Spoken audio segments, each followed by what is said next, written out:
मत संयोग या कोई प्रयोग, बरेली हिंसा के आरोपी तौकीर रजा की अवैध संपत्तियों पर बुलडोजर एक्शन हो सकता है। इसके साथ ही बरेली प्रशासन उनकी बेनामी संपत्तियों की जांच भी कर रहा है। उपद्रव में शामिल उनके करीबी लोगों को पुलिस वीडियो और सीसीटीवी फुटेज के आधार पर गिरफ्तार कर रही है। बताया जा रहा है कि तौकीर रजा की बरेली में करोड़ों रुपए की अवैध संपत्ति है। इसकी जांच तेज कर दी गई है।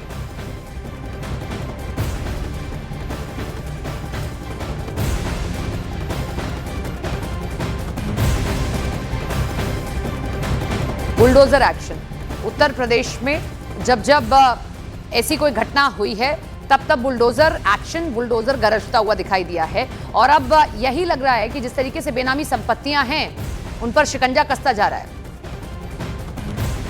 बरेली हिंसा के मामले में तौकीर रजा का करीबी डॉक्टर नफीस गिरफ्तार कर लिया गया। नफीस पर भीड़ उकसाने, जुलूस में शामिल होने का आरोप लगा। एक वीडियो भी सामने आया था जिसमें उन्होंने पुलिस के हाथ काट देने की धमकी दी थी। डॉक्टर नफीस तौकीर रजा की पार्टी का प्रवक्ता है और जुमे की नमाज से पहले भी सक्रिय थे। इससे पहले पुलिस ने तौकीर रजा के अन्य करीबी नदीम को भी गिरफ्तार किया था। फिलहाल पुलिस इन आरोपियों की गतिविधियों और हिंसा में शामिल अन्य लोगों की जांच कर रही है।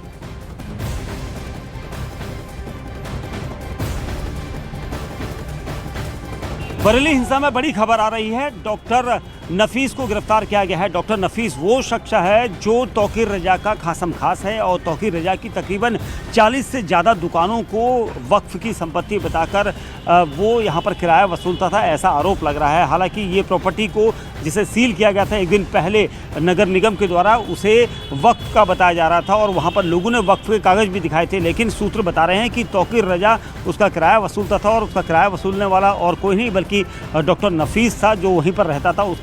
उसी कार्यालय में, वो वहीं पर उसी बिल्डिंग में उसका कार्यालय बनाया गया था एमसी का और वहीं पर वो उसको वसूलता था। अभी तक तौकीर रजा की कई प्रॉपर्टियां जो बेनामी संपत्तियां हैं उनकी तलाश यहां पर नगर निगम कर रहा है, प्राधिकरण कर रहा है, क्योंकि इन बेनामी संपत्तियों को जल्दी ही एक्शन के तहत बुलडोजर एक्शन भी इनके ऊपर हो सकता है, ये कहा जा रहा है। लेकिन वहीं दूसरी तरफ अभी भी जो डॉक्टर नफीस है जिसे सूत्रों के मुताबिक गिरफ्तार किया गया है उससे पूछताछ की जा रही है और वो नदीम के साथ मिलकर, क्योंकि नदीम की एक दिन पहले गिरफ्तारी हुई थी, नदीम के साथ मिलकर इस पूरे सिंडिकेट को ऑपरेट कर रहा था। उपद्रव वाले माहौल को बनाने के अलावा उकसाने के आरोप भी इन पर लगे हैं और इसीलिए डॉक्टर नफीस बड़ा किरदार इसलिए माना जा रहा है क्योंकि तौकीर रजा की बेनामी संपत्तियों की जानकारी उसको सबसे ज़्यादा है और इसीलिए पुलिस पूछताछ करेगी।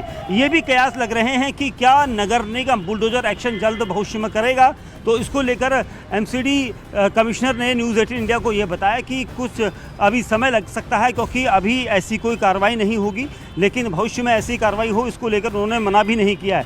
क्योंकि जिस तरह से बेनामी संपत्तियाँ होंगी पहले उनका रिकॉर्ड खंगाला जा रहा है कि कौन कौन सी बेनामी संपत्तियाँ तौकीर रजा की हैं।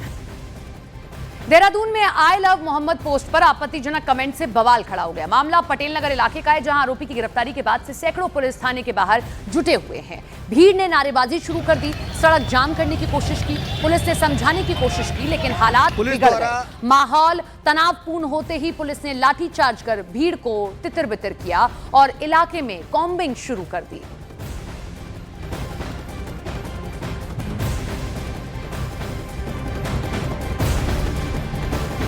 बिहार के हाजीपुर में आई लव मोहम्मद के पोस्टर के साथ विवादित पोस्टर लगाने पर विवाद हो गया। आरोप है कि मुस्लिम युवक ने आई लव मोहम्मद के पोस्टर के साथ विवादित पोस्टर लगा दिया, जिसके बाद हिंदू संगठनों से जुड़े लोगों ने युवक की पिटाई कर दी। सूचना मिलते ही मौके पर पहुंची पुलिस ने मामला शांत कराया और इलाके में भारी पुलिस फोर्स तैनात कर दी गई। फिलहाल पुलिस ने आरोपी युवक को हिरासत में ले लिया है।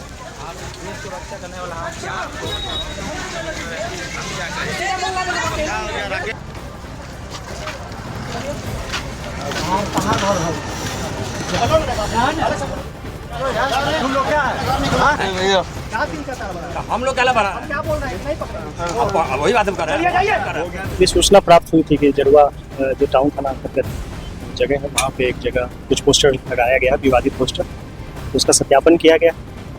पोस्टर का सत्यापन हुआ, पोस्टर का जो लेखनी है उसको देखा गया है। उस लेखनी के अनुसार जो है हम लोग कानूनी कार्रवाई करेंगे। अभी तक एक व्यक्ति की गिरफ्तारी इसमें हुई जिसको डिटेन किया गया। किस मकसद से ये लगाया गया है वो भी हम लोग पता करने का प्रयास कर रहे हैं। अभी तक जो मामला आया है उसमें कहीं ना कहीं अशांति फैलाने की बात आ रही थी कि समाज में जो सौहार्द है उसको बिगाड़ने का प्रयास किया गया।